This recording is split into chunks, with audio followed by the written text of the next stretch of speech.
الحمد لله والصلاة والسلام على سيدنا و نبینا رسول الله و علی آله و اصحابه و من والاه.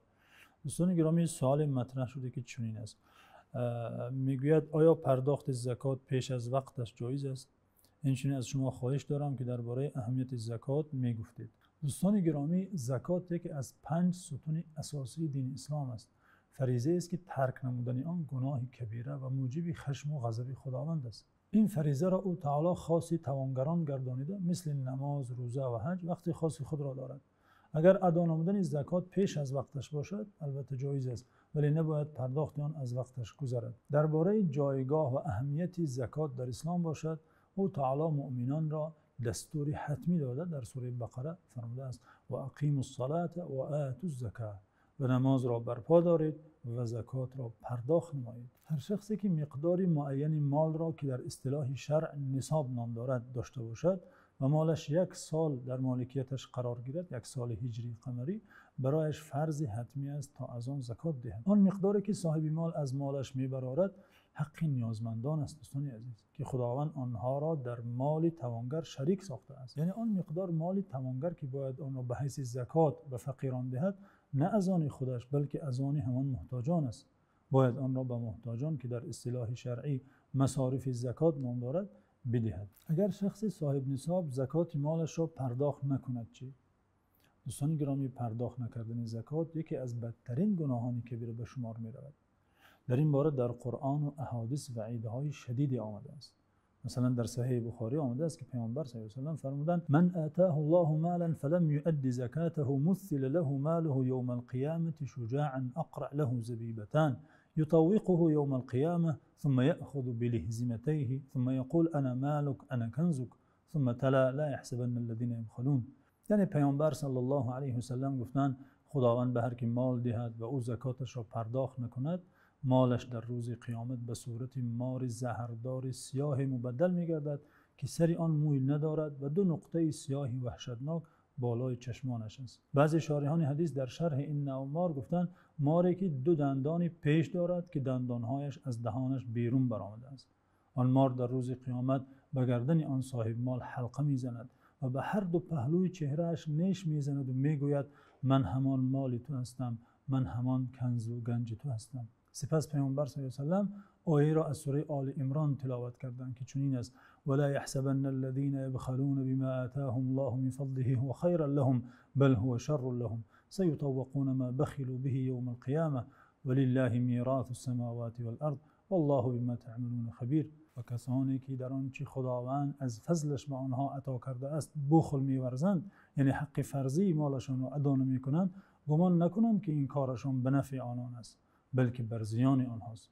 به زودی آن مالی که در آن بخل ورزیدن در روز قیامت طوق و زنجیری بر گردنشان می‌گردد که در گردنشان انداخته به آن عذاب داده می‌شوند. بینندگان ارجمند، زکات این عبادت است که مرام و مقصدهای والایی دارد. مرام و مقصدهای این عبادت مالی پاکسازی نفس توانگران از گناه و از بخل، اینچنین کمک رسانی به محتاجان، ایجاد گشتن حس محبت و دوستی در دل فقیران نسبت توانگران در جامعه، با وجود آمدن حس غمخواری و همدلی و همبستگی در میان مردم و از بین رفتن یا کم شدن فقر و ناداری در میان مردم است. یعنی میتوان گفت عبادت زکات در خود اهداف و مقصدهای عالی دینی و اخلاقی و جمعیتی دارد که اگر این فریضه الهی به شکل درست و پره عملی شود، این باعث بهگشتن حالت اقتصادی و اجتماعی در جامعه ها می گردد. مسئله دیگری که باید دانست این است که در پرداخت زکات نیت شرط است. از بس که زکات یکی از عبادت‌های بزرگ دین اسلام است، برای درست شدن آن، مقبول شدن آن، میباید شخص زکات دهنده هنگام حسابات مال خود و هنگام جدا ساختن مال زکات یا هنگام پرداخت مال به فقیر میباید نیت اجرای این عبادت را داشته باشد.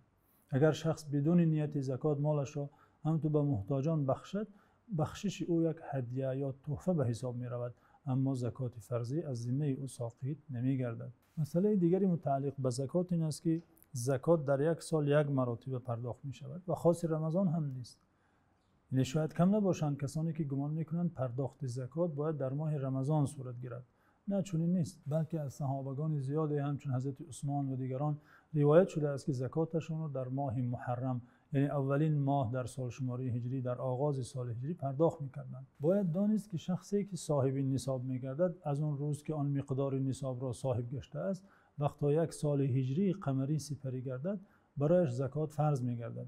بنابراین زکات عبادت است که فرض گردنش ماه و روزی معین ندارد بلکه به شرایط مالی شخص وابسته است. هر وقت که مال به نصاب رسد و یک سال قمری اون رو بیند زکات آن فرض میگردد صرف نظر که کدام ماه است و در کدام روز است. ولی در ماه رمضان ادا کردن زکات و هر نوع صدقات دیگری ثواب بیشتر دارد.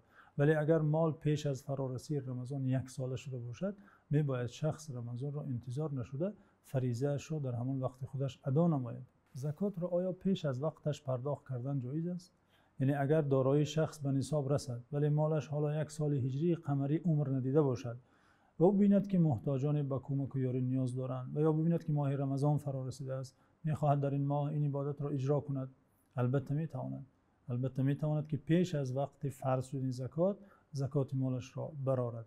حتی در یک سال شخص میتواند مقدما زکات چند سال آینده را پرداخت کند.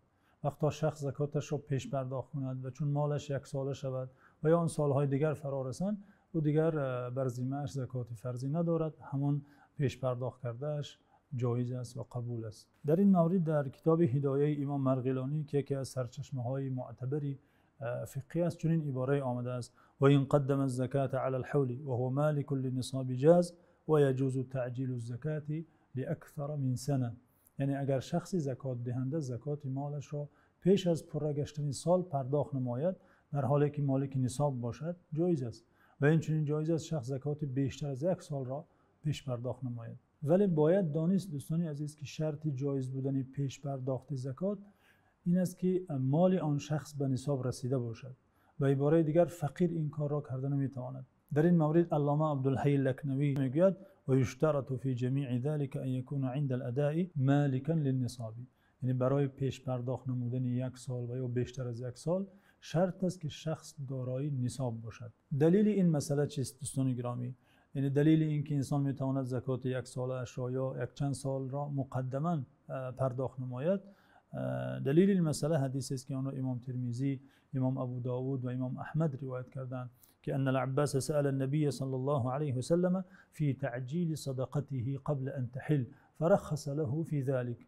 یعنی امکی پیامبر صلی الله علیه و سلم عباس رضی الله عنه از ایشان پرسید که آیا رخصت دارد زکاتش را پیش از پره شدن سال پرداخت نماید؟ پیامبر صلی الله علیه و سلم به امکی خود این را اجازت دادند.